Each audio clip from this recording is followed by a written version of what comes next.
Magandang araw sa inyong lahat mga kamatsas. Dito naman tayo dumako sa naging laro ni Alisher Suleymanov ng Kazakhstan ang tumalo kay Magnus Carlsen. Round number 4, ang kaharap niya dito ay si Super Grandmaster Magsudlu. Mabigat na naman ang kalaban. Round number 3, natalo siya eh. Apektado kaya siya nung round number 3 sa mga narinig niya, sa mga naging komento ni Magnus. Ngayong round number 4, na-refresh na ba siya? Yan ang aalamin natin. May relus pa ba siya? Sinilip yung kamay eh, no? Okay, sa end part ng video, papakita ko po sa inyo ang standing after round number 4. Nag-D4 si Suleymanov, Knight F6 si Magsudlu, C4, E6, Knight F3, D5, at nagkatalan opening. Bishop B4, check, Knight C3, kumapture sa C4. Interesting. Bishop G2, Knight D5, interesting ang pinasok dito ni Magsudlu. Talagang gusto niya talagang i-pressure kaagad ng maaga. Kinaslingan lang at nag-Knight C6. Ayan. Dito mga kamatyas, mayroon tayong uunawain. Pwede namang capturein ang Knight. Lalamang ng isang pawn. Ano ba mangyayari dyan? Takes. Di lamang ng isang pawn. Magro-rook B1. Malalim pala ito. Halimbawa, magka-sling. Magku-queen C2. Di bawi kagad. Okay, may bawi. Halimbawa naman kung itakbo kagad natin, Bishop A5, may Knight E5. May threat ng bawi sa B7 at may simpleng threat ng bawi sa C4. Okay? Kaya yung palamang ng isang pawn, mababawi din. Kaya pala nag-Knight C6 na lang dito ang black. Bishop G5 at yan ang novelty ni Suleymanov. Yun nga lang, namarkahan ng bad move ni Stockfish. Kasi sa old line, ang palagi ang ginagawa dito, simpleng Queen C2 para ihatid ang pawn sa E4 at depensado ang knight sa C3. Yan ang purpose. Yan ang tama. Pero nag-Bishop G5. F6, Bishop D2. Kumbaga sa isip ni Suleymanov, okay, nag-F6 ka na. Medyo mahina na yung light squares mo dyan. Parang ganun eh. Castling, Rook C1, Knight B6 para pagtibayin ang pawn sa C4. Knight E4 hamon ng bishop, umatras, Bishop F4 para mamaya hindi maka E5, Knight B4, threat muna sa pawn A2, A3 at nag-Knight 4 D5, threat sa bishop, bumalik ulit. Talagang obligadong bumalik yan, tatagpasin na yan eh. Bishop D7, markadong bad move. Pero ang nakikita ko dito, annoying yung paparating na Bishop A4 din ni Magsudlu. Pero dito ang tamang tira daw ay A5. Ayun. Baka mag-A4 para talagang controlled na controlled ang B3 square. Pero Bishop D7, Knight C5, threat ang pawn, Bishop, kinapture na, capture at nag-Knight A4, double attack, nag-E4. Ayan, inatake muna ang Knight, takbo, Knight E7, Queen C2, depensa, at nag-Bishop B5 para wag bumagsak ang pawn sa C4. Bishop E3, dinipensahan din naman ang pawn.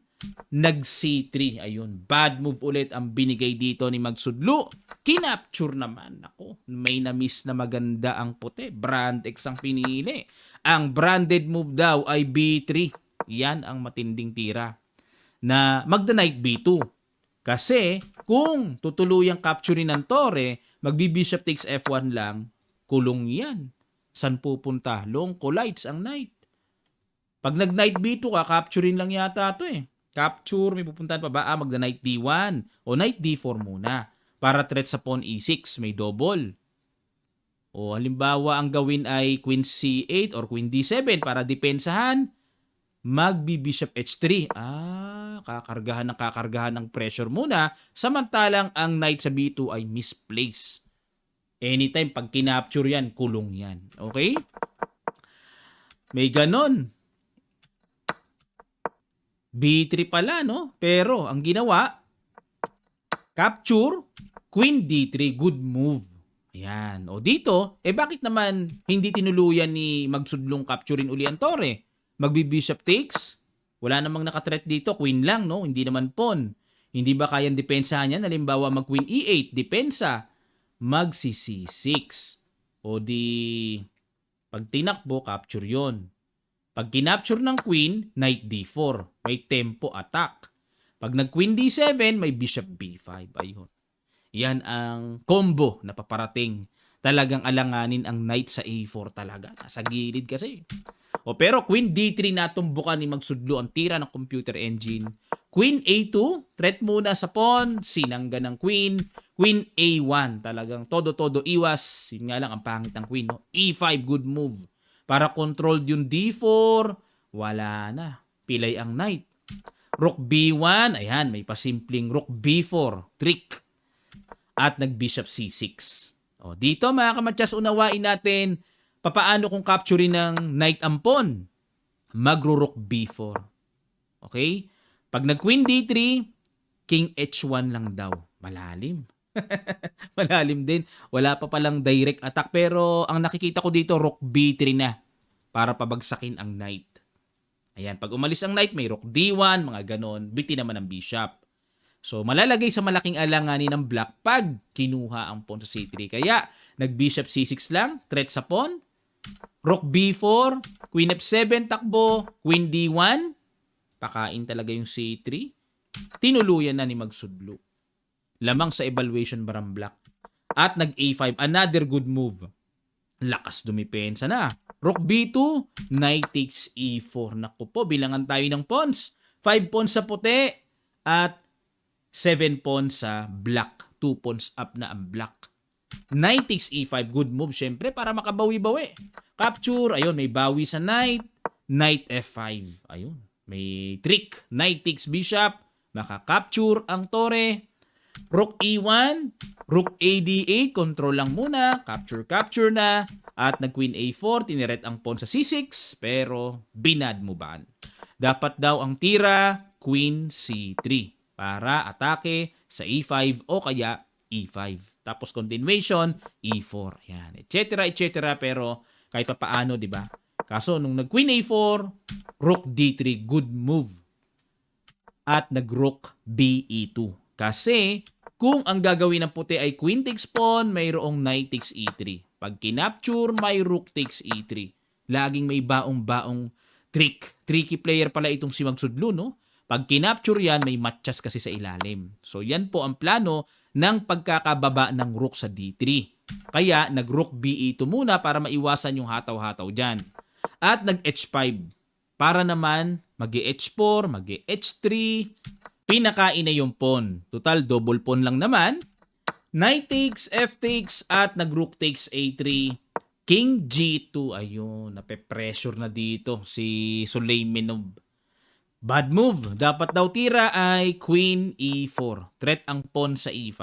Ayan. No, pero nag-King G2, A4, Rook D1, Rook D3. Good move na naman. Di makaporma, no? Gusto sanang manundot ng rook doon, pero pag rook D3, good move eh. May threatening matchas pag naiwanan sa baba. Iwas lang talaga, A3, yun lang. Yan ang deadly, ang pawn na yan. Simple yan, pero nako, matinik yan. Queen E4, threat ang tore, at nagpatong lang, battery. King H3, halos wala na siguro maisip dito si Suleimanov, king na lang. Queen E6 check, King G2, at nag-Rook D2, Queen F3 depensa, H4. Mahilig mang wasak ng position. Rook takes, King G1, E4, Queen H5, threat ang pawn, A2. Ayun na, yan ang deadly. Rook F1, H3. Grabe. G4, Rook G2 check, King H1, Rook B2 threatening, Rook B1, Queen H4, at dito po mga kamatyas, pakiguess nyo ang huling bitaw na excellent move ni Magsudlo. Naparisay na naman si si Grandmaster Suleimanov. Okay, sa ilang sandali lang, tutuloy kaagad natin. Start.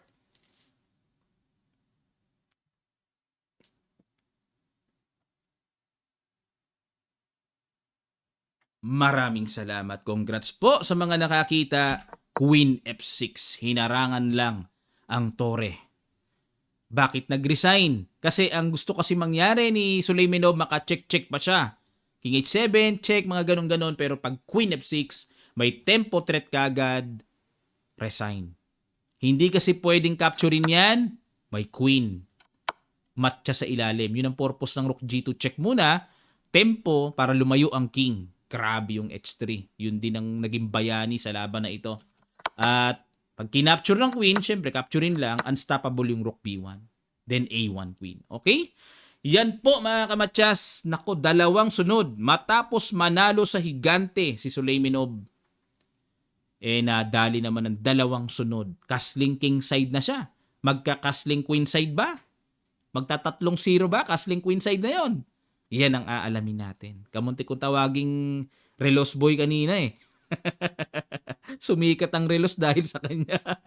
Grabe itong si Magnus, pinasikat ang relos eh. Ha? Ako, nakarelos ako. Oh. Sarap tumira. Ito pantira ko, nakarelos oh. Tak. Ayos.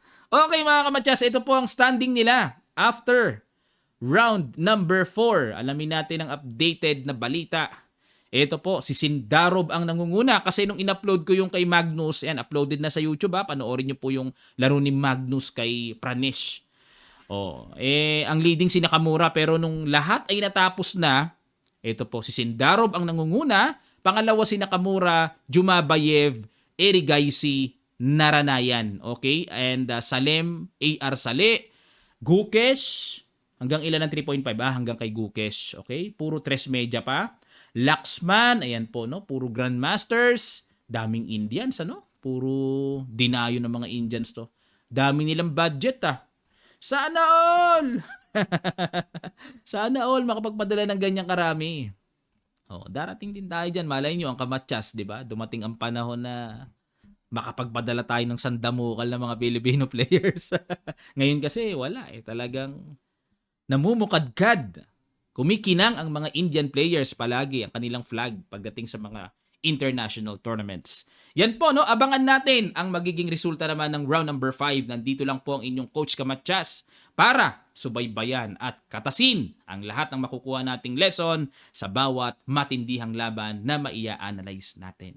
Sa mga gusto pong mag-avail ng ating Kamatsas merchandise, punta lang po kayo sa Kamatsas Facebook page, mag-message kayo doon. Po-forward namin sa inyo ang link ng aming merchandise para makapamili kayo. Maraming salamat. Magkita-kita pa tayo sa mga susunod pang chess updates.